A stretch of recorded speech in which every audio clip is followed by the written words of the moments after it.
Hello students, welcome back to the channel connect to commerce. और आज हम पढ़ने वाले हैं व्हाट इज अकाउंटिंग। तो आज हम इस वीडियो में जानेंगे पूरा अकाउंटिंग का प्रैक्टिकल प्रोसेस कि कैसे वो फ्लो करता है और क्यों हम उस तरीके से उस स्टेप्स को फॉलो करना चाहिए और वैसे ही अकाउंटिंग क्यों करनी चाहिए। उसमें जो वर्ड्स यूज हो रहे हैं, हर वो चीज का प्रैक्टिकल क्या रीजन है, वो सारा समझेंगे इस वीडियो में। Okay, so let's begin.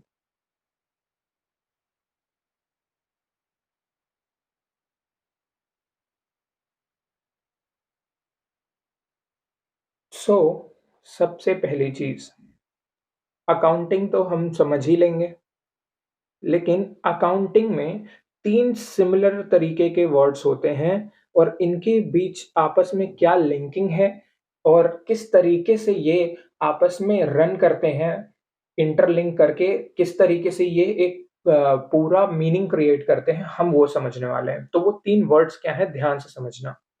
एक है अकाउंटेंसी,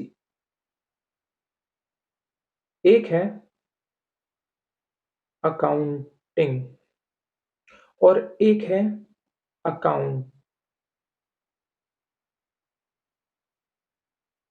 देखो, तीन वर्ड, अकाउंटेंसी, अकाउंटिंग और अकाउंट। आप अगर अपनी बुक पे देखोगे तो वहां पर लिखा है अकाउंटेंसी।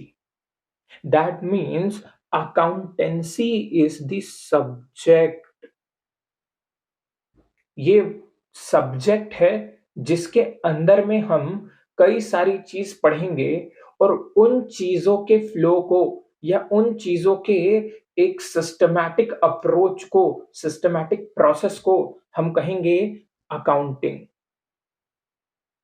तो अकाउंटेंसी वो पूरा सब्जेक्ट रहेगा जिसमें हम नॉलेज पाएंगे अकाउंटिंग का। और अकाउंटिंग क्या है?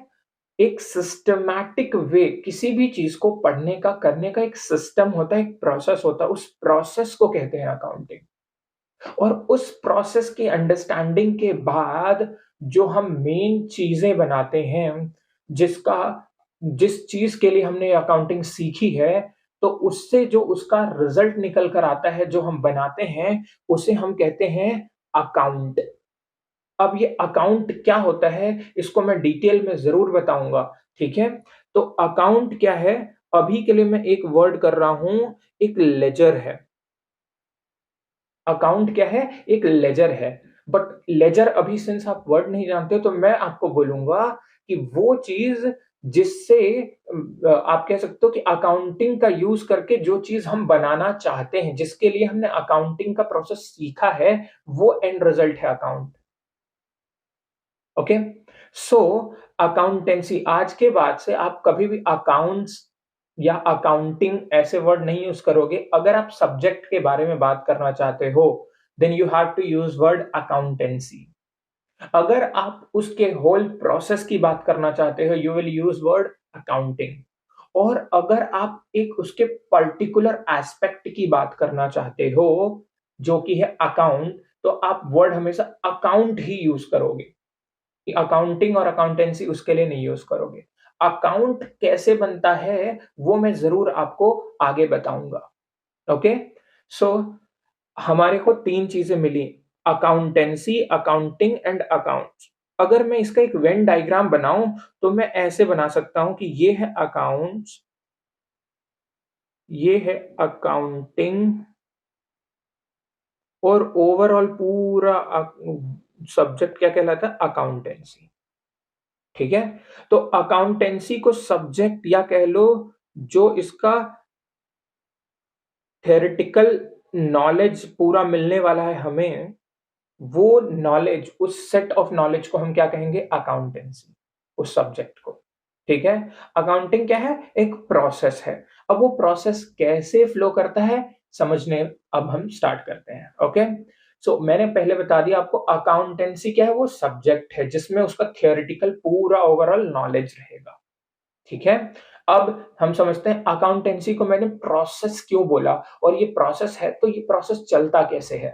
ठीक है, तो याद होगा आपको, पिछली क्लास में मैंने बताया था कि अकाउंटिंग, अगर मैं ऐसे कह लूँ कि पिछले क्लास में मैंने आपको ये बताया था कि जब हम अकाउंटिंग सीखेंगे, तो हम स्टार्ट करेंगे एक वर्ड ट्रांज़ैक्शन से। मैंने बोला था हर चीज़ की शुरुआत अकाउंटेंसी में ट्रांज़ैक्शन से ही होती है। ओके? तो अभी हम समझते हैं ट्रांज़ैक्शन। तो मैं एक प्रैक्टिकल एकदम एग्ज़ाम्पल लेके चल रहा हूँ, वो राजू की कहानी ही मैं लेकर चलूँगा, क्योंकि राजू आपको बहुत अच्छे से याद हो चुका होगा अब तक, ठीक है? तो अगर मैं राजू की कहानी ही लेकर चलता हूँ, तो मैंने बोला था आपको कि डे टू डे बेसिस पर मेनी एक्टिविटीज़ मेनी एक्टिविटीज़, ठीक है? Takes place takes place in the business, ठीक है? बहुत सारे काम होते होंगे ना बिज़नेस में, बहुत सारे एक्टिविटीज़ होते हैं, कभी स्ट्राइक हो गया, कभी कुछ गिर के टूट गया, कभी एक्सीडेंट हुआ, कभी कोई चीज़ चोरी हुई, कभी आग लग गया, और डे टू डे उसका जो बिज़नेस का काम तो खरीदना, बेचना लगा ही रह रहा है, ठीक है? छोटे-मोटे बड़े खर्चे, एसेट्स खरीदना, बेचना, ये सब लगा रह रहा है, ठीक है? तो बहुत सारी एक्टिविटीज़ हो रही। तो मैंने आपको बताया था कि सारी एक्टिविटीज़ की अकाउंटिंग नहीं करेंगे हम। हम किस चीज़ की अकाउंटिंग करते हैं? सिर्फ़ फाइनेंशियल वाली एक्टिविटी की, ठीक है? जिसका बिज़नेस के फाइनेंशियल पर इम्पैक्ट पड़े, ओके? बिज़नेस पर जिसका इम्पैक्ट पड़े, फाइनेंशियल पर यानी मैं बोल रहा हूँ प्रॉफ़िट एंड लॉस पर इम्पैक्ट पड़े, ओके? तो ये सारी एक्टिविटीज़ में से सबसे पहले हम क्या करेंगे? फाइनेंशियल वाली एक्टिविटीज़ को सेपरेट कर लेंगे, ठीक है? तो हम इसमें से क्या करेंगे? Will find out financial activities, ठीक है? Will find out financial activities. ये पूरे एक्टिविटीज़ में से फाइनेंशियल वाले अलग कर लेंगे और इन्हीं को हम क्या कहेंगे? ट्रांज़ैक्शन, शायद आपको याद होगा। और यही ट्रांज़ैक्शंस बेसिस बनेंगे हमारी अकाउंटिंग के, शुरुआत बनेंगे हमारे अकाउंटिंग के, ओके? तो सबसे पहला काम ये जो हमने किया ना, इसको हम कहते हैं, फर्स्ट स्टेप को हम कहते हैं identification and measurement of transactions, ठीक है? तो पहला स्टेप हमारा निकल कर आया क्या? Identification and measurement of transaction, ठीक है? आइडेंटिफिकेशन क्यों? क्योंकि इतनी सारी एक्टिविटीज़ में से हमें पहले आइडेंटिफाई करना पड़ा कि भाई कौन-कौन से फाइनेंशियल नेचर के हैं और कौन-कौन से नहीं हैं। तो पहले फाइनेंशियल और नॉन फाइनेंशियल को अलग करने के लिए हमें आइडेंटिफाई करना पड़ा। अच्छा, एक बार हमने आइडेंटिफाई कर लिया, तो हमें ये भी तो देखना होगा कि जितने आइडेंटिफाइड है, उनका कितना मॉनेटरी वैल्यू है। हम कह दिए हमें ये तो लग रहा है कि ये मॉनेटरी होगा, बट हमें एक्चुअल में वो कितने का है, वो भी जानना ज़रूरी है, ठीक है? तो आइडेंटिफिकेशन एंड मेज़रमेंट में हम क्या करेंगे? फाइनेंशियल ट्रांज़ैक्शंस को, मतलब सारी एक्टिविटीज़ में से फाइनेंशियल ट्रांज़ैक्शंस को अलग करेंगे और उनकी वैल्यू कितनी है, ये पता करेंगे। एक बार अगर हमें वैल्यू पता चल गई, जस्ट अ मिनट, एक बार अगर हमें वैल्यू पता चल गई कि किसकी कितनी वैल्यू है, ठीक है? एक बार हमने आइडेंटिफाई कर लिया, तो उसके बाद हम क्या करते हैं, उन चीज़ों को अपने बुक्स ऑफ अकाउंट्स में रिकॉर्ड करते हैं, जिसको हम कहते हैं रिकॉर्डिंग, ठीक है? क्या कहेंगे? अब हम उसको लिख लेंगे अपने अकाउंट्स के बुक में। वो बुक कैसी होती है, मैंने आपको बोला ना कि मैं हर चीज़ को आपको प्रैक्टिकल बताऊँगा, ठीक है? तो मैं आपको ज़रूर दिखाऊँगा, एक बार मैं पूरी अकाउंटिंग के फ्लो क्रिएट करने के बाद कौन-सी बुक कैसी होती है, ये सारी चीज़ों को आपको दिखाऊँगा, ओके? तो आइडेंटिफ़ाई करेंगे, मेज़र किए ट्रांज़ैक्शन को, ठीक है? फिर हम उन ट्रांज़ैक्शंस को अपने बुक में लिखेंगे। कैसे लिखते हैं? वही तो हमें सीखना है। तो उसके लिए होती है जर्नल एंट्री, ठीक है? तो हम ये जो रिकॉर्डिंग करते हैं ना, ये एक बुक होती है। कैसी होती है मैंने बोला ना, आपको दिखाऊँगा।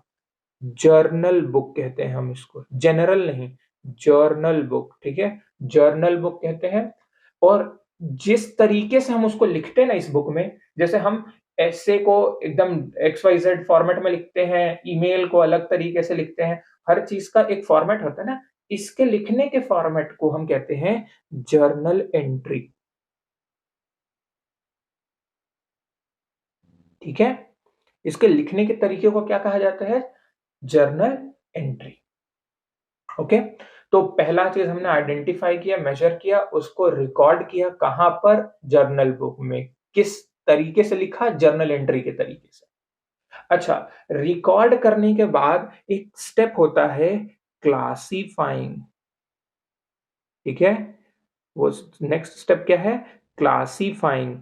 अब क्लासिफाइंग क्या होता है, ये भी अभी हम समझते हैं। देखो, क्या होता है कि अच्छा, मैं पहले लिख देता हूँ आपको कि ये कहाँ पर कैसे की जाती है। फिर मैं आपको बताऊँगा सारे स्टेप को, तो आपको प्रैक्टिकली एक-दूसरे से कनेक्ट एक साथ में हो जाएगा।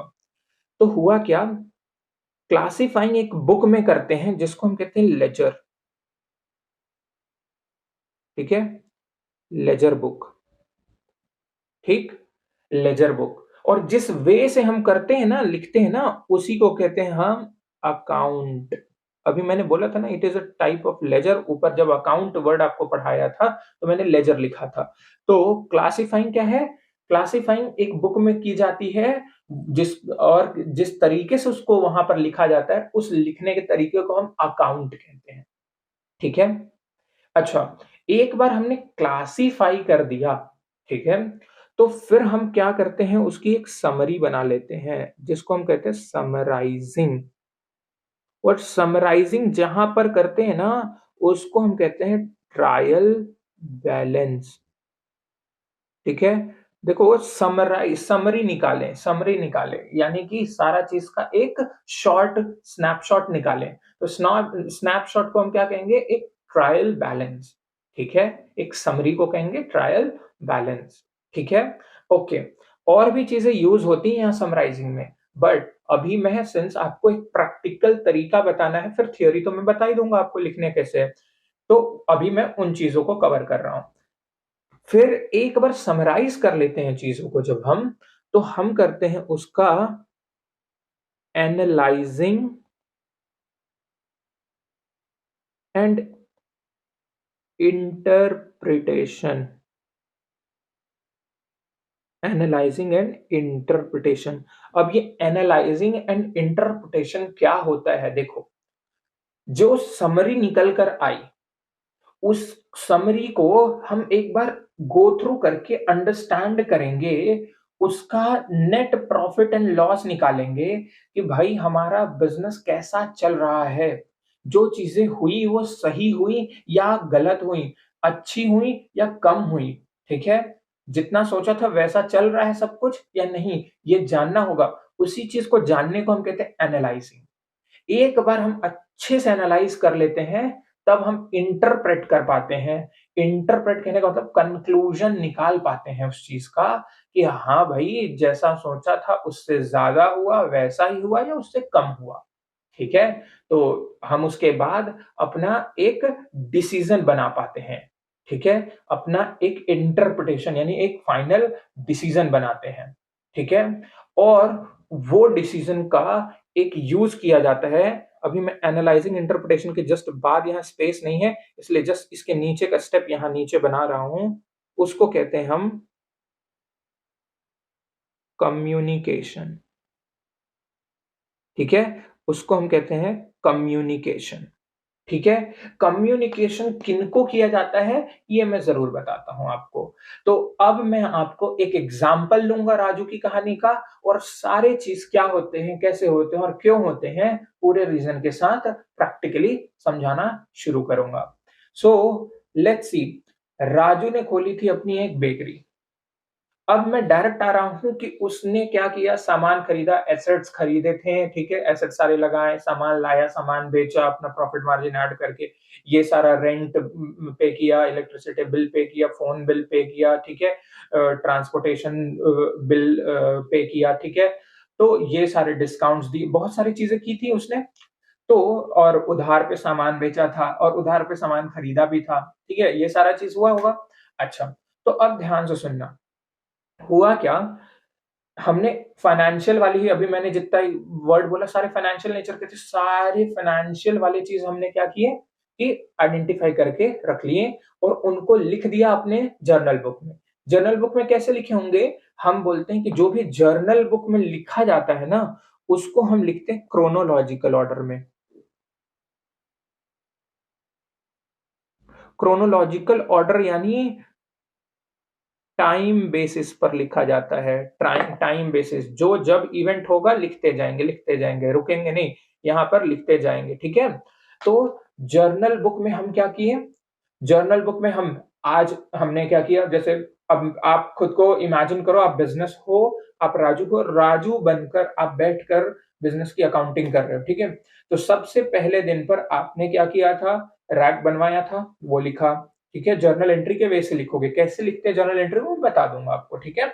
अच्छा, आपने लिखा कि भई मैंने रैक लाया, टेबल लाया, चेयर लाया, फिर वो कैश काउंटर लाया, ठीक है? फैन लाया, ठीक? लाइटिंग्स वगैरह, फिटिंग्स वगैरह लाई, ये सब लिखा।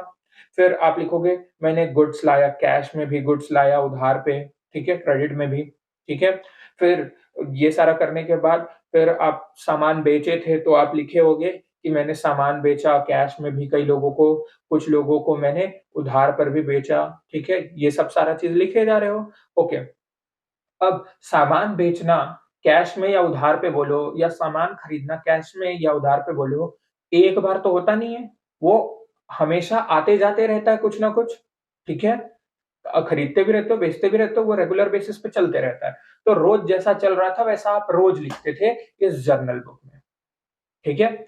अच्छा, अब हुआ क्या, एक दिन मैं आया और मैं कौन हूँ अभी ध्यान से समझना। आप बिज़नेस हो, मैं आपकी अकाउंटिंग आपकी बात अभी तक बोल रहा था।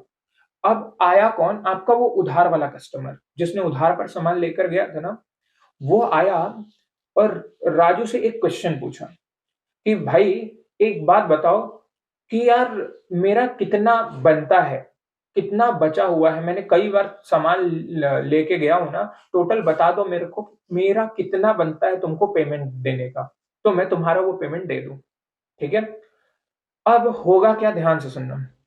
अब राजू आएगा टेंशन में, अचानक से ये आ गया और ये पूछा राजू से क्या कि भाई मेरे को मेरा बैलेंस बता दो। तो अब राजू के पास इंस्टेंट बैलेंस नहीं है, अब राजू को क्या करना होगा, इतने दिन का पूरा बुक खोजे पड़ेगा, खोजे बार-बार पेज पलटेगा, जोड़ेगा। इतना टाइम तो कर नहीं सकता। इसी चीज़ को आसान बनाने के लिए आता है क्लासिफिकेशन। क्लासिफिकेशन का मतलब बहुत सारे सिमिलर नेचर के ट्रांज़ैक्शन होते होंगे। बहुत सारे डिफरेंट भी होते होंगे, लेकिन बहुत सारे सिमिलर नेचर के ट्रांज़ैक्शन होते होंगे। जैसे मैंने बोला, वो कस्टमर जो उधार में लेके जाता है, वो कई बार लेकर गया, यानी वो सारे एक तरीके के ट्रांज़ैक्शन हुए ना उसके, ठीक है? कि उस पर्टिकुलर इंसान ने उधार में कई बार लेकर गया, that is the same transaction, similar transaction ना। तो ऐसे ही कई सारे सिमिलर ट्रांज़ैक्शंस होते हैं बिज़नेस में। तो हम क्या करते हैं कि यार वो सिमिलर वाले के लिए ना अलग, ये तो एक के बाद एक लिखा गया है, उन सबको एक जगह पर मैं लिख लेता हूँ, ठीक है? ताकि कोई भी मुझे पूछे उस चीज़ से पर्टिकुलर जुड़ी बात, तो मेरे पास एक जगह पर सब कुछ लिखा हो, मैं उसको देखकर एक बार में बता दूँ, ठीक है? एक बार में बता दूँ और पूरे डिटेल में बता दूँ। क्योंकि वो बाद में ये भी क्वेश्चन उठा सकता है, अगर मैंने उसको डायरेक्ट बोला ना कि यार 50,000 बन रहे हैं, तो वो बोल भी सकता है ना, यार कैसे बनाए मुझे बताओ। तो मैं क्या उसको सारे पेज पलट के दिखाऊँ? नहीं दिखा सकता।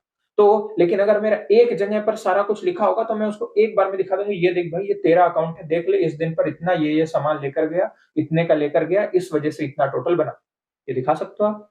ओके, तो हमने क्या किया, क्लासिफिकेशन किस पर्पज़ से हम करते हैं? हम ये जानने के लिए कि एक सिमिलर नेचर के ट्रांज़ैक्शन कितनी बार, कितने अमाउंट के हुए हैं हमारे एक अकाउंटिंग पीरियड में, ठीक है?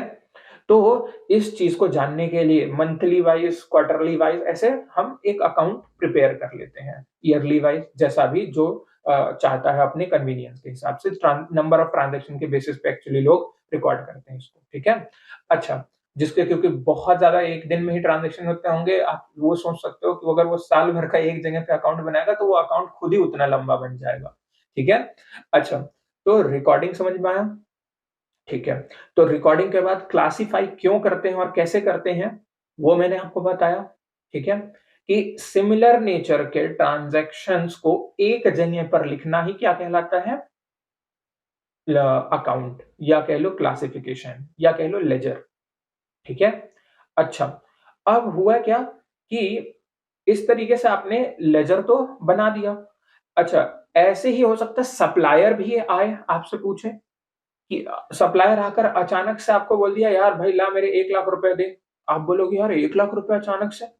आप बोलोगे, "रुको, रुको पहले मुझे जोड़ लेने दो।" अब आप पूरे उतने दिनों के चीज़ों को पेज को पलटोगे, खोजोगे, जोड़ोगे, इतना टाइम आप थोड़ी वेस्ट कर सकते हो।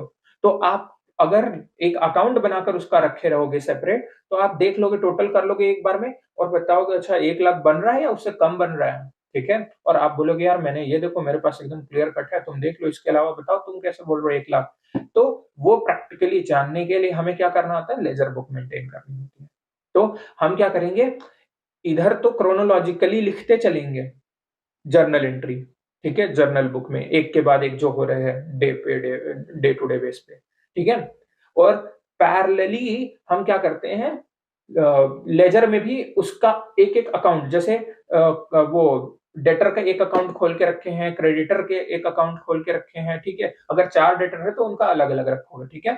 अच्छा, ऐसे ही कैश अगर कोई अचानक से आपसे पूछ दिया आकर, ठीक है? मान लो आपके राजू के पापा आ गए और राजू के पापा बोले, "बेटा तू तो 1 लाख रुपए लगाया था, आज बता तेरे पास कैश है कितना अवेलेबल?" अगर ये क्वेश्चन कोई उससे पूछे, तो वो क्या करेगा? तो उसके लिए राजू के पास कोई ना कोई सॉल्यूशन तो होना चाहिए ना। तो वो कौन-सा अकाउंट बना के रखेगा? कैश का अकाउंट, ठीक है? ओके, ये अकाउंट कैसा दिखता है? चलो मैं एक एग्ज़ाम्पल आपको दे देता हूँ कि अकाउंट दिखता कैसे है ना? देखो, मैं यहाँ पर बना रहा हूँ अकाउंट, ठीक है? कोई भी एक एक एक्स-वाई-ज़ेड अकाउंट में यहाँ पर एक्स-वाई-ज़ेड कोई भी नाम हो सकता है, ठीक है? अगर मैं बोलूँ सबसे ईज़ी अभी के लिए तो कैश अकाउंट, ठीक है? लो, कैश अकाउंट अगर देखोगे तो किस तरीके से दिखता है, ठीक है? ये होता है यहाँ डेट, ये होता है यहाँ पार्टिकुलर्स, यहाँ पर होता है जेएफ, यहाँ पर होता है अमाउंट, इधर लिखेंगे डेबिट, अच्छा और फिर होता है डेट, फिर होता है पार्टिकुलर, फिर होता है जेएफ और फिर होता है अमाउंट। देखो और इस साइड पे लिखा होता है क्रेडिट, सीआर, ठीक है? अब ये ऐसा अगर मैं आपको ये बनाकर मैं अभी क्यों लेजर के पीछे क्यों नहीं पड़ रहा हूँ कि आप फॉर्मेट जानो, फॉर्मेट तो मैं आपको सिखाऊँगा ही, लेकिन अभी फॉर एग्ज़ाम्पल के लिए मैं बस एक एग्ज़ाम्पल के लिए ये छोटा-सा अकाउंट आपको बनाकर दिखा रहा हूँ सैंपल के लिए, ये ज़रूरी नहीं है कि अभी आपको याद हो जाए और अभी आपको इसकी सारी मीनिंग समझ में आ जाए, no, I don't want that, ठीक है? मैं बस चाहता हूँ कि अभी के लिए ना आप इसको थोड़ा-सा बस इतना जान लो कि आपको अगर कोई पूछे कि भाई कभी देखा है तुम्हारे टीचर ने तुम्हें समझाया है कि दिखता कैसे, होता क्या है, कैसा? तो आप बोलो हाँ भाई, उन्होंने सब कुछ बताया है, ठीक है? बस उस पर्पज़ से मैंने आपको दिखाना पसंद किया। अब यहाँ पर क्या होगा, आप क्या करोगे जब-जब कैश जैसे-जैसे आया होगा, जिस-जिस दिन पर आप जर्नल में तो लिखे ही होंगे, वैसे ही आप क्या करोगे उसको लेजर में भी नोट करते जाओगे। जब-जब कैश आया होगा सारे आप क्या किए होगे सारे इनफ्लो को इस साइड पे लिख दोगे, जब-जब कैश गया होगा सारे आउटफ्लो को इस साइड पे लिख दोगे, तो इनफ्लो माइनस आउटफ्लो करके यहाँ पर बैलेंस निकाल लोगे और आप अपने पापा जी को एक आंसर दे दोगे कि देखो पापा जी, शुरुआत में हमने 1 लाख रुपए लगाया था, उस 1 लाख रुपए से ये चीज़ें खरीदी थी और आज के दिन पर हमारा इतना चीज़ बचा है। ठीक है? इतना कैश बचा है। तो कैश से होने वाले सारे आने और जाने के सिमिलर सारे ट्रांज़ैक्शन जो कैश इज़ द सिमिलैरिटी ना, तो वो सारे कैश अकाउंट में एक जगह पर लिखे होंगे। ठीक है? तो ये होता है रीज़न लेजर बनाने का, ठीक है? और हम एक काम करते हैं जब मैं आपको जर्नल एंट्री और लेजर बनाना सिखाऊँगा ना, तो उन दोनों को आपस में टैली कैसे करते हैं, वो भी बताऊँगा, ठीक है? टैली कहने का मतलब आपस में क्रॉस चेक कैसे करते हैं कि सब कुछ सही लिखा है या कुछ छोड़ दिया है। ठीक है? ओके, तो अभी के लिए मैं इतना ही रखता हूँ, ठीक है? ओके, तो कैश अकाउंट का एग्ज़ाम्पल मैंने आपको बता दिया, सैंपल कैसा अकाउंट दिखता है वो भी बता दिया, ठीक है? अच्छा, अब आगे चलते हैं, क्लासिफाई करने के बाद समराइज़। ये समरी ना एक्चुअली में अगर मैं बोलूँ तो आपके पर्टिकुलर प्रॉब्लम के लिए है। क्या चीज़ है? At any point of time अगर आप ये चाहते हो कि सब कुछ आप एक जगह पर देखना चाहते हो, एक स्नैपशॉट, एक समरी की सारे अकाउंट में आज अगर मैं बोलूँ आज के दिन पर कितना बैलेंस है, तो आप क्या करोगे, सारे ट्रायल बैलेंस को आपस में प्लस माइनस करके नेट उनका बैलेंस निकाल कर एक जगह पर लिख लोगे। सारे लेजर का बैलेंस निकाल कर एक जगह पर लिख लेना, ठीक है? क्या कहलाता है? Trial balance. देखो, बैलेंस है और ट्रायल, आप ट्राई करने के लिए क्या ट्राई करना चाहते हो? चेक करना चाहते हो कि सब कुछ सही चल रहा, कुछ छूट तो नहीं रहा। अब ये छूट कैसे नहीं रहा, ये पता करने के लिए ट्रायल बैलेंस का मैं एक छोटा-सा बात बताता हूँ। इसमें डेबिट और क्रेडिट साइड अलग अमाउंट होते हैं। बस अभी के लिए मैं बता रहा हूँ, ये दोनों अगर टैली कर जा रहे हैं, तो 99% चांसेस है कि आप सब कुछ लिखे हो, कुछ भूले नहीं हो, ठीक है? बट 100% गारंटी ये भी नहीं लेता, ठीक है? क्यों नहीं लेता, ये भी मैं आपको बताता हूँ। देखो, जब भी कोई अरिथमेटिक एक्यूरेसी ऐसा हो सकता है कि आप जर्नल में 1000 लिख रहे थे और इधर गलती से 10,000 लिख दिए, एक ज़ीरो बढ़ा दिया, लेजर में, इधर यानी लेजर में। अब उधर 1000 दिख रहा है, इधर 10,000 दिख रहा है और उसके हिसाब से जब बैलेंस निकालोगे तो बैलेंस अलग आ गया होगा और वही बैलेंस जाएगा ट्रायल बैलेंस में। तो आपको कहीं न कहीं वो डिफरेंस दिखेगा।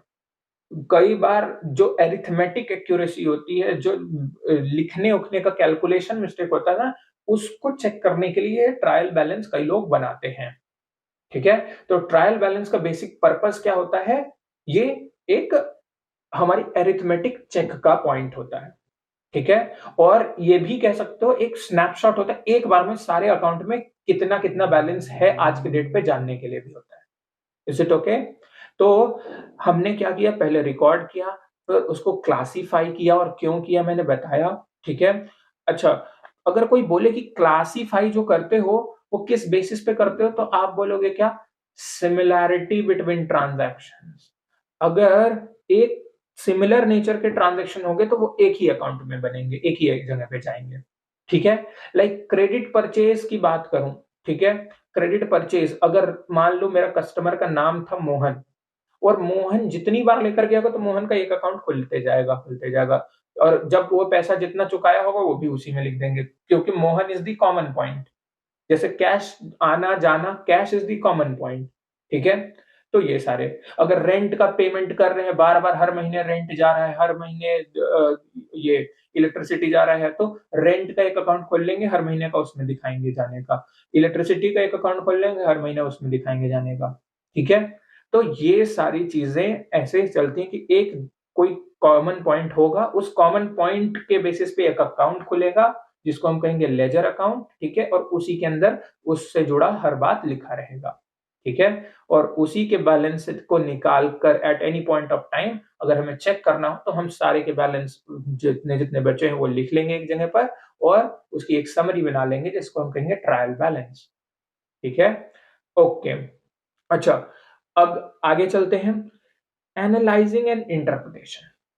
एनालाइज़िंग एंड इंटरप्रिटेशन, पहले तो ये समझते हैं एनालाइज़िंग। एनालाइज़िंग कहने का मतलब है, आप क्या करोगे, ये जो पूरे ट्रांज़ैक्शन हुए थे ना, जो आप रिकॉर्ड करके चल रहे हो, आप उन्हें बारीकी से एनालाइज़ करोगे। एनालाइज़ करोगे कहने का मतलब इन डेप्थ स्टडी करोगे। इन डेप्थ स्टडी करोगे यानी आप ये देखोगे कि बार-बार उधार जा रहा है, तो कितना जा रहा है? 1 महीने में कितना अमाउंट उधार का जा रहा है, ठीक है? फिर आप उधार पे खरीद रहे हो तो 1 महीने में कितने का उधार खरीद रहे हो, ठीक? फिर आप देखोगे 1 महीने में टोटल सेल्स कितना कर पा रहे हो, ठीक है? ये एनालिसिस क्यों करनी ज़रूरी है, ये भी आप समझो। आपको इससे ना कई डिसीज़न लेने में मदद होगी। अगर आपको पता चल जाएगा कि ऑन एन एवरेज हर महीने में 50,000 रुपए उधार में बेचता हूँ। ऑन एन एवरेज हर महीने मैं 40-50 या 60,000 का मैं उधार पे खरीदता हूँ। ऑन एन एवरेज हर महीने मैं 55,000 का सेल्स कर देता हूँ। अगर आपके पास ये चीज़ें पहले से पता है ना, तो आपको कब कितना सामान मँगाना है या आपको अगर कोई ऐसा डिसीज़न लेना है कि यार मेरा कितना पैसा मैं जनरेट कर पाऊँगा 1 महीने में, कितनी प्रॉफ़िट मैं कमा पाऊँगा, एक रफ़ आइडिया अगर आपको अंदाज़ा लगाना है कि 1 महीने के बेसिस पे आप सोचो कि 1 साल का कितना आप कमा लोगे ऑन एन एवरेज, ऐसे अगर आपको देखना हो, तो ये सारे डिसीज़न आपको बहुत आसानी से पता चल सके। तो एनालिसिस इसलिए करना ज़रूरी है। कई बार एनालिसिस से ये भी पता चलता है, आप सोच कर चल रहे थे कि यार मैं महीने के 1 लाख रुपए कमा लूँगा, क्योंकि आपको जॉब नहीं करनी थी, जॉब 60,000 की थी, आप बोलते मैं लाख से नीचे तो बात नहीं करता, मैं बिज़नेस करके लाख रुपए कमा लूँगा। तो क्या आप 1 लाख रुपए कमा पाओगे या नहीं? या जैसे आप चल रहे हो वैसा 1 लाख वैसे चलने से 1 लाख रुपए मिल सकता है या नहीं? ये कहीं न कहीं एक लेवल तक आप ये एसर्टेन कर पाओगे अगर आप कैलकुलेशंस वगैरह बराबर चेक कर लो तो, ठीक है? उससे आपको डिसीज़न लेने में हेल्प होता है। तो एनालिसिस का मतलब अगर मैं बोलूँ, तो एनालिसिस के लिए मैं पहले लिख रहा हूँ, एनालिसिस के लिए मैं बोलूँ तो इसको आप कह सकते हो in depth in depth study of transactions. आप जो भी ट्रांज़ैक्शंस हो उनकी इन डेप्थ स्टडी आप कर रहे हो, ठीक है? ओके। और इंटरप्रिटेशन का मतलब इससे जो कन्क्लूज़न निकला है ना, ये कन्क्लूज़न निकलेगा कि यार सही है या नहीं, तो उससे आप क्या करोगे डिसीज़न लोगे, डिसीज़न मेकिंग, ठीक है? जिस डिसीज़न मेकिंग को हम क्या कहेंगे इंटरप्रिटेशन, ठीक है? इंटरप्रेट करेंगे, फाइनल कंक्लूज़न के बेसिस पर एक डिसीज़न लेंगे, एक ओपिनियन फॉर्म करेंगे कि भई हमने जैसा सोचा था उससे अच्छा हुआ, उतना हुआ या उससे खराब हुआ। और ये भी देखेंगे कि उस अगर चीज़ खराब हुई है तो उसके रीज़न क्या थे और उनको करेक्ट कैसे कर सकते हैं। तो ये सारी चीज़ के लिए हम क्या करेंगे एनालाइज़िंग एंड इंटरप्रिटेशन, ठीक है? ओके, तो डिसीज़न मेकिंग जो हमारा फाइनल यहाँ पर हुआ, अब क्या होता है, एक वर्ड आया कम्युनिकेशन। अगर मैं बोलूँ तो ये कम्युनिकेशन किसको होगा, तो मैं बोलूँगा यूज़र्स ऑफ फाइनेंशियल इन्फॉर्मेशन, ठीक है? Users of financial information. अब ये यूज़र्स कौन हैं? देखो ध्यान से सुनना अभी ना, अगर मैं एक सोल प्रोप्राइटर राजू की कहानी लेकर चलूँ, ठीक है? तो राजू साल भर अपना या महीने भर जब का आप पीरियड लो, वो आपके ऊपर है अभी, ठीक है? तो राजू अब मैं बोला कि साल भर में मान लो 5 लाख या मैं बोलूँ 6 लाख रुपए कमा लिया, ठीक है? साल भर में 6 लाख रुपए वो कमाया, ओके? कैसे कमाया भाई? पूरा बिज़नेस वो चलाया, सारा चीज़ रिकॉर्ड कर रहा था, अपना टाइम टू टाइम क्लासिफाई कर रहा था, समरी बना रहा था। एनालाइज़, इंटरप्रेट करने के लिए उसने क्या किया होगा, उसने साल भर में जितना उसने खर्चा किया और जितना उसका बेचकर और बाकी जगह से इनकम आया, वो आपस में माइनस करके देखा और तब उसका नेट फिगर निकल कर आता है, उसका प्रॉफिट निकल कर आता है 6 लाख रुपए। साल भर का मैं बोल रहा हूँ अभी, ठीक है? मान लो। अब वो सोचा भी था लगभग कि यही 5-6 लाख रुपए मैं साल भर में कमाऊँ। एग्ज़ाम्पल ले रहा हूँ अभी, ठीक है? तो वो अब क्या हुआ, राजू 5-6 लाख रुपए का सोच कर चल रहा था, ऑलमोस्ट वैसे ही पाया। राजू तो हो गया खुश। Raju was the owner, Raju को अगर बस अपने को जानना है, बस राजू को जानना है, तो राजू तो है खुश। बट कुछ और लोग हैं जिनको हो सकता है राजू के बिज़नेस से लेना-देना हो या राजू के प्रॉफ़िट या लॉस से उन्हें भी कंसर्न हो, उनका भी कोई इंटरेस्ट जुड़ा हो। जैसे कि एग्ज़ाम्पल अभी के लिए मैं ले रहा हूँ कि भई राजू के लिए 2 तरीके के यूज़र्स होंगे। कुछ इंटरनल यूज़र भी हो सकते हैं और कुछ एक्सटर्नल यूज़र भी हो सकते हैं। अब यूज़र ऑफ फाइनेंशियल इन्फॉर्मेशन, देखो बेटा फाइनेंशियल इन्फॉर्मेशन यानी वही जो इतने ट्रांज़ैक्शन हुए उसका कुछ इम्पैक्ट हुआ यानी प्रॉफ़िट एंड लॉस आया ना, तो उससे उस प्रॉफ़िट एंड लॉस से जुड़े कुछ तो लोग होंगे जिनको परवाह होगी उस प्रॉफ़िट लॉस से, उनका भी इंटरेस्ट जुड़ा होगा, उनका भी कुछ फ़ायदा जुड़ा होगा। कौन-कौन है? इंटरनल यूज़र में तो खुद ओनर यानी राजू।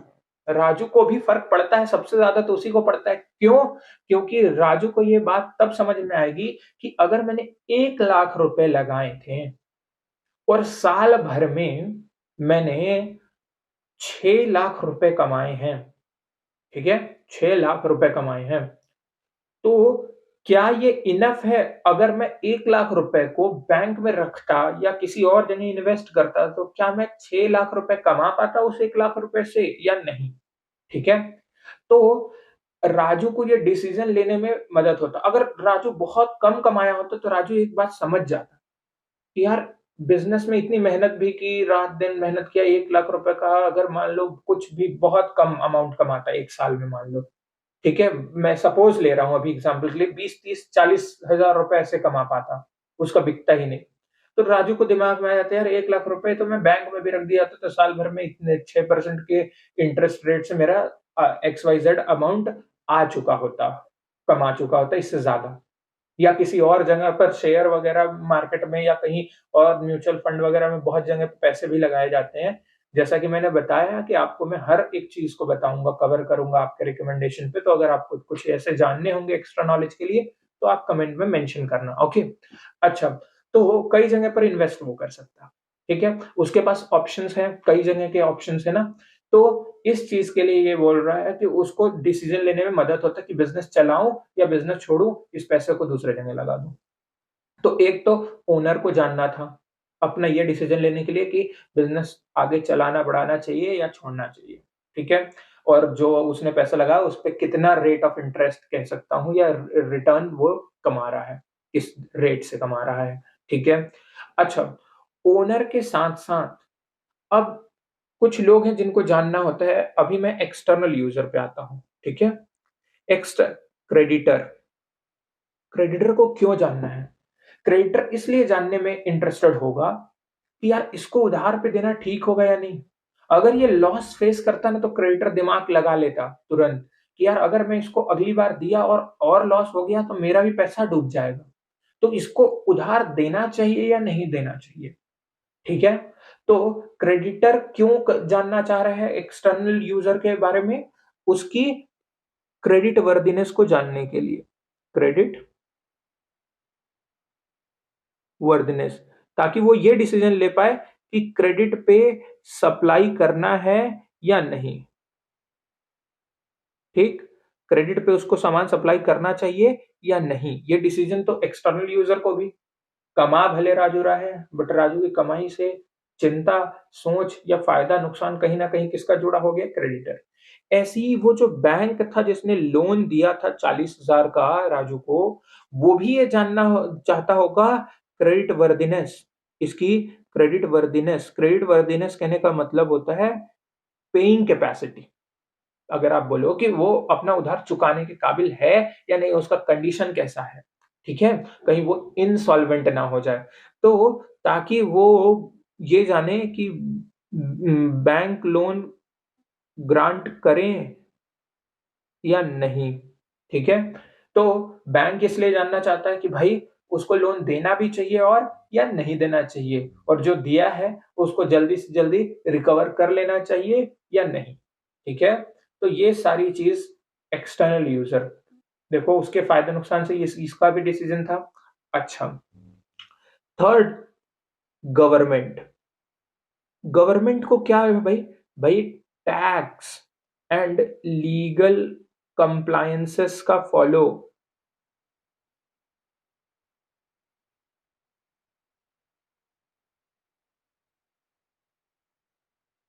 वो देखेगा, गवर्नमेंट को देखेगी कि भाई जो ये कमा रहा है और इसका कमाई इतने कुछ लिमिट्स होती हैं, जैसे एग्ज़ाम्पल ले रहा हूँ मैं, 5 लाख के ऊपर रहेगा जनरली तो टैक्स लग पाता है, ठीक है? 5 लाख तक नहीं लग पाता एक तरीके से, ठीक है? लोग कहते हैं 2.5 लाख तक छोटा है बट इट्स टिल 5 लाख कैसे बाद में समझेंगे। अच्छा, गवर्नमेंट तो टैक्स एंड लीगल कंप्लायंसेस भाई कि वो जो टैक्स अमाउंट जितना इसका बन रहा है प्रॉफिट उसके ऊपर एक्चुअली में उतना टैक्स ये पे कर भी रहा है या कुछ टैक्स बचा रहा है, ठीक है? छुपा रहा है अपनी इनकम। वो जानने के लिए भी गवर्नमेंट इंटरेस्टेड है इसकी फाइनेंशियल्स को जानने में, ठीक है? अपना टैक्स पाने के लिए और ये भी देखना चाहता है कई ऐसे काम होते हैं, कई ऐसे बिज़नेस में जिसमें कई सारे रिस्ट्रिक्शंस होते हैं, तो वो भी वो चेक करेगा कहीं वैसा कुछ इसने किया तो नहीं है अपने बिज़नेस में। अभी आप ये नहीं समझ पाओगे, बस इतना समझ लो लॉ को फॉलो करते हुए बिज़नेस चला रहा है या नहीं, ये जानने के लिए, ठीक है? तो फाइनेंशियल से कई बार पता चल सकता है, ओके? अच्छा, अब और आगे चलते हैं, गवर्नमेंट के बाद मान लो कुछ इन्वेस्टर्स हैं, इन्वेस्टर्स यानी मैं यहाँ पर बोल रहा हूँ पोटेंशियल इन्वेस्टर्स। 2 तरीके के इन्वेस्टर्स होते हैं, एक एक्जिस्टिंग और एक पोटेंशियल। पोटेंशियल कहने का मतलब मैं बोलूँ फ्यूचर में इन्वेस्ट करने वाले, ओके? जो फ्यूचर में हमारे बिज़नेस में इन्वेस्ट करना पसंद करेंगे। अगर मैं किसी को बोलूँ यार तुम मेरे साथ जुड़ जाओ, राजू अगर जाए और अपने दोस्त, ठीक है, भीम को बोले, भीम याद होगा आपको अगर कई लोग कार्टून देखे होंगे तो, अगर भीम को बोले राजू जाकर कि भई अ, भीम तू मेरे यहाँ पैसा लगा दे और मेरे साथ पार्टनर बन जा। तो भीम को डिसीज़न लेने के लिए क्या हेल्प करेगा? इसके फाइनेंशियल। यार इस कंपनी में या इस बिज़नेस में मुझे इन्वेस्ट करना चाहिए, पैसा लगाना चाहिए या नहीं लगाना चाहिए? अगर आपको ये जानना है, तो उसकी फाइनेंशियल्स के बारे में आपको पता होना ज़रूरी है, ताकि आप ये डिसीज़न ले पाओ। किस लिए ये जानना ज़रूरी है? ताकि ये डिसीज़न ले पाएँ वेदर टू इन्वेस्ट और नॉट, ठीक है? वेदर टू इन्वेस्ट और नॉट, ठीक? तो इसलिए इन्वेस्टर्स को भी इसके फाइनेंशियल्स में इंटरेस्ट होता है, ठीक है? तो बैंक हुआ, गवर्नमेंट हुआ, क्रेडिटर हुआ, इसी तरीके से अगर एक्स-वाई-ज़ेड और कोई होता मनी लेंडर, तो money lender same to same किस तरीके के पॉइंट से जुड़ा हुआ है, मैं यहाँ पर कर दे रहा हूँ। Money lender is just similar to creditor या बैंक। अगर कोई प्राइवेट मनी लेंडर है, तो वो भी क्रेडिट वर्दिनेस जानेगा before giving any loan to Raju, okay? तो ये सारी चीज़ हुआ इंटरनल एंड एक्सटर्नल यूज़र्स का पूरा लिस्ट, ठीक है? अच्छा, इस लिस्ट में और भी लोग आते हैं। मैं अगर बोलूँ अभी के लिए एक यहाँ पर मैं वर्ड लिखूँगा इन्वेस्टर। ये इन्वेस्टर कौन-सा? एक्जिस्टिंग वाला, यानी ऐसे लिखूँ जो ऑलरेडी इन्वेस्ट कर चुका है। अगर मैं ये बोलूँ कि भीम अगर पहले से ही इसके साथ जुड़ चुका होता, हालाँकि हमने एग्ज़ाम्पल में लिया नहीं है कि वो जुड़ चुका है, ठीक है? बट अगर अगर एक सिचुएशन लेते अगर वो पहले से ही जुड़ गया होता ना, तो वो भी जानना चाहता कि भई उस वो जुड़ने के बाद जो पैसा लगाया है, उस पैसे पे कितना कैसा रिटर्न आ रहा है, ठीक है? तो वो भी किस पर्पज़ से अपना क्या देखने के लिए रिटर्न ऑन इन्वेस्टमेंट गुड है या बैड है, ये जानने के लिए ज़रूरी है। ठीक है? तो ओनर या एक्जिस्टिंग इन्वेस्टर, तो इस साइड पे इंटरनल यूज़र और इस साइड पे एक्सटर्नल यूज़र, ठीक है? तो होप सो मैं आपको इंटरनल यूज़र और एक्सटर्नल यूज़र को कई बार होता है कि भाई देखो, आपने सारे अपने financial transaction record, classify, summarise किए, एनालाइज़ किए इन और अच्छा खासा प्रॉफ़िट जनरेट किया और इंटरप्रेट किया कि भाई मैंने जो सोचा था वो अचीव कर लिया, मेरा इस साल जैसा सोचा था वैसा प्रॉफ़िट हो गया। आप खुशी मनाने लग गए, बट आपकी खुशी से किसी और की भी खुशी या दुःख जुड़ा हुआ है। वो लोग भी आपके पीछे रहेंगे और वो लोग कौन हैं? यूज़र्स। किस चीज़ के? आपके फाइनेंशियल इन्फॉर्मेशन के। और उनका सुख-दुःख आपसे जुड़ा हुआ है, तो वो भी जानना चाहेंगे। तो आप एक बार इंटरप्रेट जब कर लेते हो, डिसीज़न बना लेते हो, तो वो डिसीज़न को कम्युनिकेट करते हो, उस कंक्लूज़न को कुछ लोगों को जो इंटरेस्टेड है उनको बताते हो। तो last step and final step accounting का होता है, ये चीज़ इस फाइनेंशियल कंक्लूज़न को लोगों तक पहुँचाना। कौन लोगों? सबको नहीं चीख-चीख कर बताना है, जो इंटरेस्टेड है बस उन्हीं को बताना है। और इंटरेस्टेड को 2 कैटेगरी में कर दिया, एक तो खुद को बताया, एक आपके साथ जो कोई और अगर मिलकर पैसा लगाया उसको बताया, और बाकी कुछ बाहरी लोगों को बताना पड़ा, जैसे कि भाई क्रेडिटर, बैंक, गवर्नमेंट, आपके पोटेंशियल इन्वेस्टर या कोई मनी लेंडर। ये लोग क्यों, किस रीज़न से जानना चाहते हैं, मैंने ऑलरेडी बता दिया। इस तरीके से प्रैक्टिकली अकाउंटिंग चलती है। ओके? तो होप सो मैं आपको हर वो चीज़ बता पाया। ओके? अच्छा, एक और चीज़, मैं बहुत जल्दी यूट्यूब पे शॉर्ट्स वीडियो अपलोड करने वाला हूँ, और उसमें मैं आपको कुछ अमेज़िंग फैक्ट्स बताऊँगा अकाउंटिंग का, और छोटे-छोटे एकदम शॉर्ट में वीडियोज़, कुछ कैची वर्ड्स या एकदम कट टू कट डेफिनिशन या कह लो मीनिंग हर वर्ड का या कोई कांसेप्ट का आपको मैं रिवाइज़ कराऊँगा वहाँ, ठीक है? अच्छा, तो अब हमने कर लिया यहाँ पर ये हमारा हो गया क्या? Process of accounting. मैंने अभी आपको एक वर्ड बोला था कि अकाउंटिंग क्या है? एक प्रोसेस है। तो आज से आपसे कोई पूछेगा कि अकाउंटिंग क्या है? आप बोलोगे प्रोसेस है, और वो पूछेगा वो प्रोसेस कैसा दिखता है या उसमें क्या होता है? तो आप उसको किस तरीके से आंसर दोगे कि सबसे पहले हम क्या करेंगे? फाइनेंशियल आइटम्स या एक्टिविटीज़, ठीक है? को आइडेंटिफ़ाई करेंगे एंड इसकी वैल्यू करेंगे किसमें? मनी टर्म्स में, ठीक है? पहला स्टेप हमारा ये रहेगा, उसके बाद हम करेंगे रिकॉर्डिंग, फिर करेंगे क्लासिफाइंग, फिर करेंगे समराइज़िंग, देन होगा एनालाइज़िंग एंड इंटरप्रिटेशन, और जो डिसीज़न लिखेगा निकलेगा that will be communicated to user of financial statement. Okay, या फाइनेंशियल इंफॉर्मेशन। ओके? अच्छा, अगर आपसे कोई पूछेगा कि भाई ये जो आइडेंटिफ़ाई किए हो फाइनेंशियल आइटम्स, इसको सबसे पहले कहाँ पर और कैसे लिखते हो? तो आप बोलोगे जर्नल बुक में जर्नल एंट्री के वे से लिखेंगे, और फिर उसको ही हम एक दूसरे बुक में सिमिलैरिटी के बेसिस पर लिखेंगे, उनका एक अकाउंट बनाकर लिखेंगे, और उस बुक का नाम होगा लेजर बुक। इन सब के जो बैलेंस निकल कर आएँगे, उनका एक समरी बनाएँगे, जिसे कहेंगे ट्रायल बैलेंस, और उसके बाद जितने भी ये ट्रांज़ैक्शन हुए थे, उनको इन डेप्थ स्टडी करके, कुछ चीज़ों को देखकर एनालाइज़ करके, कुछ डिसीज़न, कुछ कन्क्लूज़न बनाएँगे, और उन कन्क्लूज़न्स बनाने को हम एनालाइज़िंग एंड इंटरप्रिटेशन कहेंगे।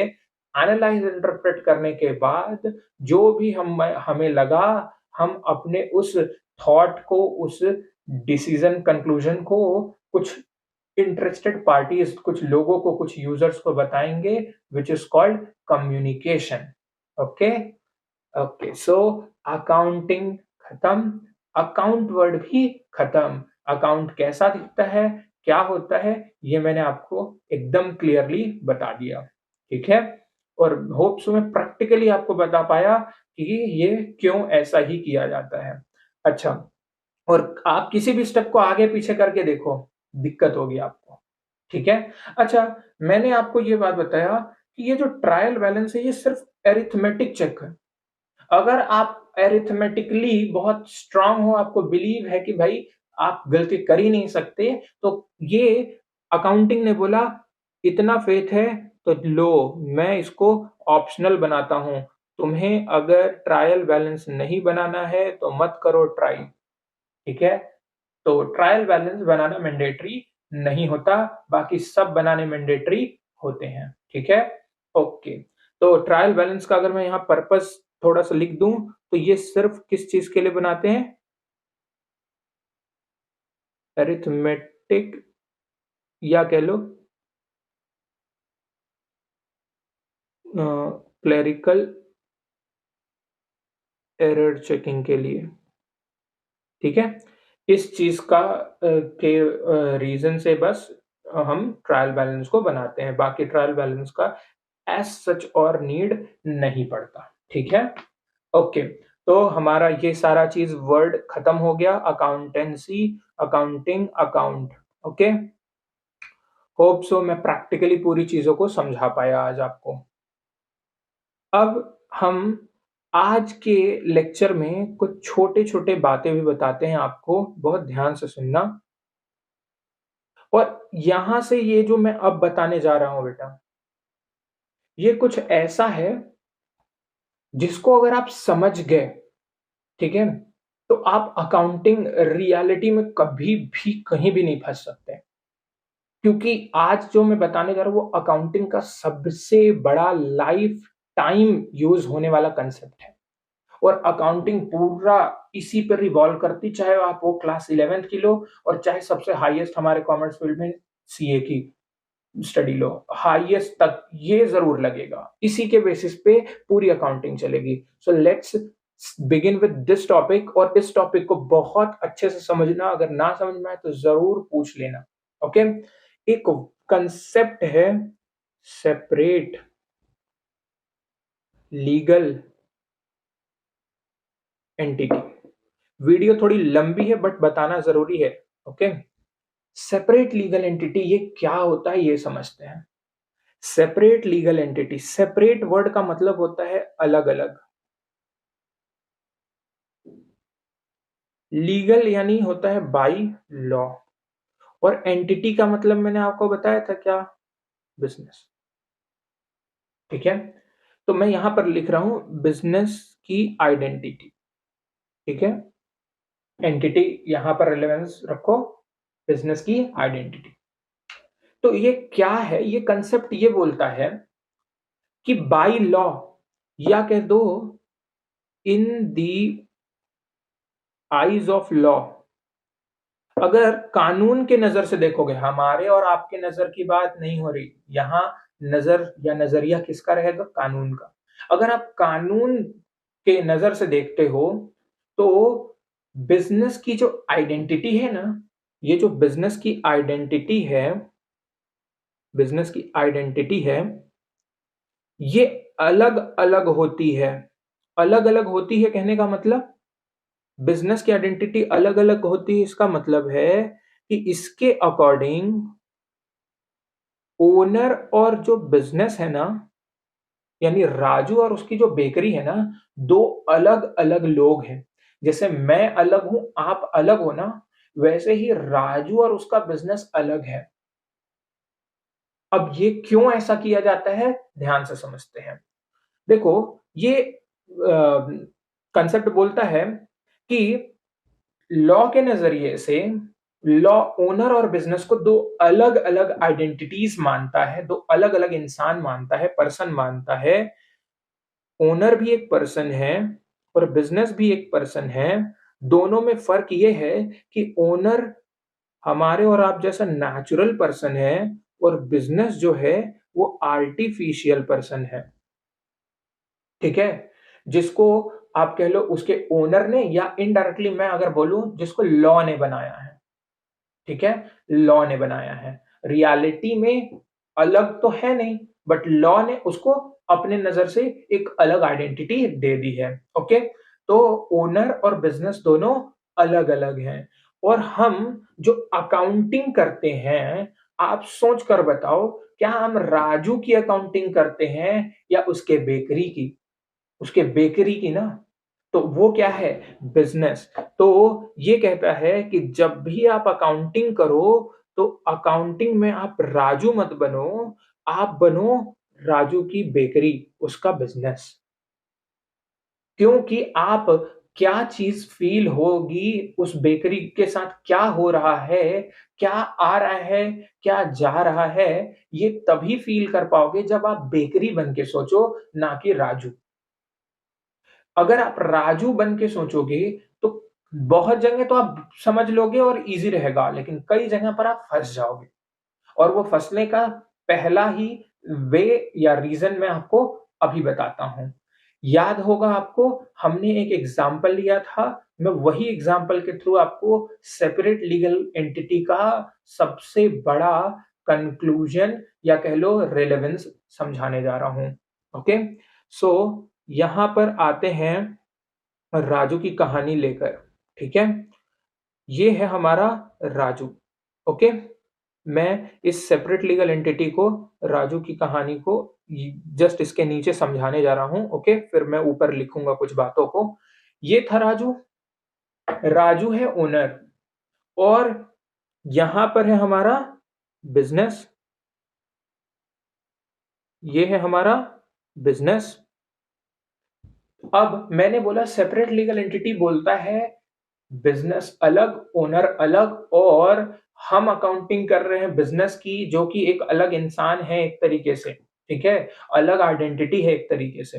तो आप देखो खुद को अब इमेजिन करना, डोंट बी राजू नाउ।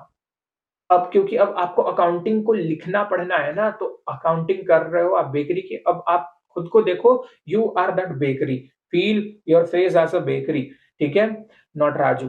अगर मैं बोलूं आप बेकरी हो, आप बिजनेस हो, इसका मतलब राजू या कह लो आपका ओनर कोई और है।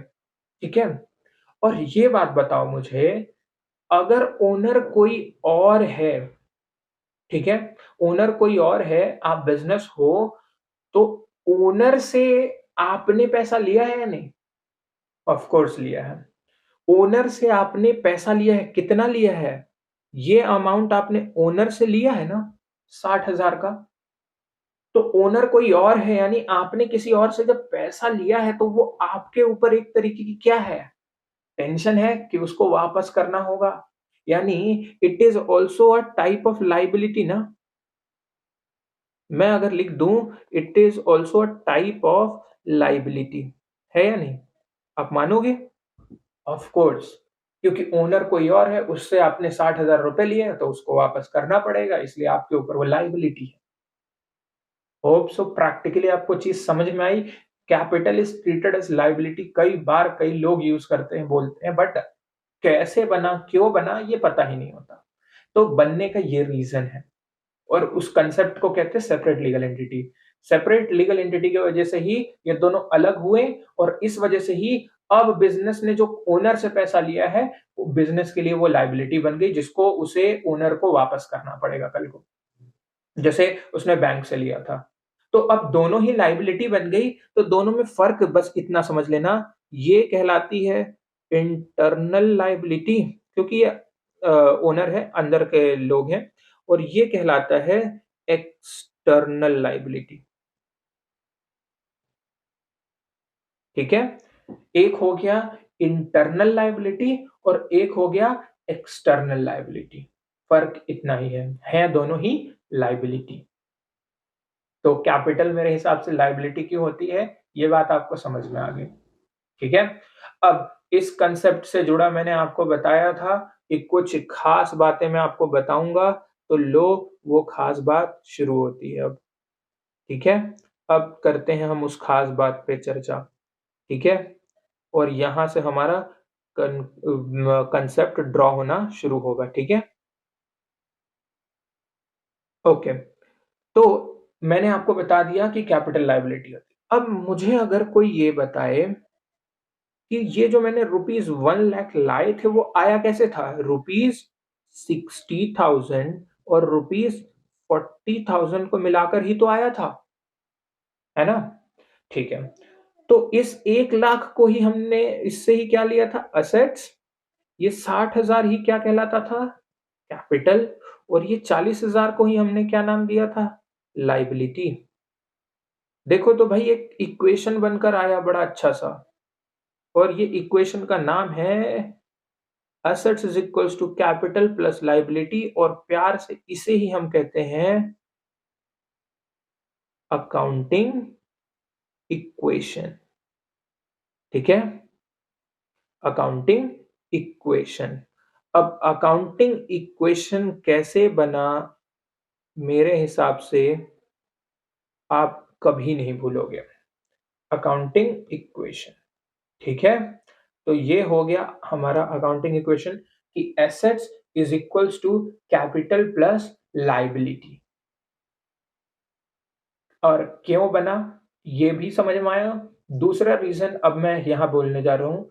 कोई आपसे पूछता है कैपिटल को लायबिलिटी साइड में क्यों लिखते हैं, तो आप उसे क्या रीजन दोगे? सेपरेट लीगल एंटिटी क्या बोलता है? बिजनेस ओनर अलग अलग है, इसलिए बिजनेस ने ओनर से जो पैसा लिया है वो एक तरीके की लायबिलिटी है, इसलिए उसे लायबिलिटी साइड में लिखते हैं। और इनडायरेक्टली ये दोनों ही क्या है? लायबिलिटीज ही तो हैं, बस इंटरनल और एक्सटर्नल है, दोनों ही लायबिलिटीज हैं। ठीक। अच्छा, ये इक्वेशन तो एक स्टैंडर्ड इक्वेशन है, बट ये कंसेप्चुअल है। ठीक, ये हमेशा रिजिड रहे ये जरूरी नहीं है। ओके, अगर 1 लाख रुपए पूरे पूरे रहते हैं किसके पास? ओनर के पास, तो वो पूरा पैसा लगा दिया होता तो इक्वेशन कैसा आता? Asset is equals to capital. और अगर ओनर के पास 1 भी रुपए नहीं होता और वो पूरा पैसा लोन से लगाता तो asset is equals to liability. तो लॉजिकली अगर हम चलेंगे तो ये इक्वेशन हमेशा सही होगा, अगर रट के चलेंगे तो इक्वेशन में कंफ्यूज होंगे। ठीक है, तो सीधे सीधे assets is equals to capital plus liability. Okay, तो आज से आपको याद रखना है, खुद को जब भी मैं पूछूं आप कौन, तो आपके मुंह से कभी नहीं निकले you are Raju, you are always the bakery, you are always the business. आज से आप खुद को बिजनेस मानोगे, और इसी वर्ड के साथ मैं इस सेशन को यहाँ पर एंड कर दूंगा कि आप बस एक चीज आज के बाद से याद रखकर चलोगे, यू आर बिजनेस। ठीक है, you are business, not owner. ठीक है, make it very clear. Okay, यहां पर मैंने आपको इस कहानी से होप सो ये समझा पाया कि ये अकाउंटिंग इक्वेशन कैसे आया और क्यों कैपिटल और लायबिलिटी एक साइड और एसेट एक साइड हुआ। ठीक है, तो ये सारा चीज मैंने बता दिया, इसके पीछे का कंसेप्ट मैंने बता दिया। तो अब आपसे अगर कोई पूछे सेपरेट लीगल एंटिटी का इंपैक्ट क्या होगा, तो सबसे पहले बोलोगे इसी के वजह से business and owner are treated as two different person या आइडेंटिटीज। ओके, दूसरी बात, इसी के वजह से, बहुत ध्यान से सुनना, इसी के वजह से capital is treated as liability over the business which it has taken from the owner। ठीक है, तो इससे दो कंक्लूजन निकल कर आया, एक बिजनेस ओनर अलग अलग होंगे और इसी वजह से कैपिटल ट्रीट होगा लायबिलिटी ऑफ द बिजनेस जो कि उसने ओनर से लिया था। ठीक है, और वो वापस चुकाएगा। ठीक, थर्ड बात इससे क्या निकल कर आता है, आप याद रखोगे, while doing accounting we assume ourselves to be the business and not the owner। Okay, तो इस तीन ये इस कंसेप्ट से ये तीन कंक्लूजन हमारे निकल कर आते हैं। ओके, आपको मैं यहाँ पर इस वीडियो को रोक रहा हूँ। ओके, बट मैं फिर से बोल रहा हूँ, आप कुछ भी भूल जाओ चलेगा, ये कंसेप्ट लाइफ टाइम नहीं भूलोगे, क्योंकि पूरी अकाउंटिंग इसी के बेसिस पर होगी और लाइफ टाइम मैं हर जगह पर आपको रिकॉल कराऊंगा सेपरेट लीगल एंटिटी। तो don't forget this concept. Okay, अच्छा, अब मेरा काम खत्म, आपको करना है लाइक शेयर और सब्सक्राइब। ठीक है, और बेल आइकन कर देना सो दैट मैं आपको अपडेट टाइम टू टाइम दे पाऊं अपने वीडियोस का। नेक्स्ट बात है, मैं शॉर्ट्स बहुत जल्दी लॉन्च करूंगा। ठीक है, सो फॉर दैट ऑल्सो मैं बता दूंगा आपको एक स्पेसिफिक डेट, और उस डेट से हम शॉर्ट्स के की शुरुआत करेंगे। आप बहुत शॉर्ट में, बहुत क्रिस्प में चीजों की अंडरस्टैंडिंग ले पाओगे। ठीक है, ओके, सो थैंक यू।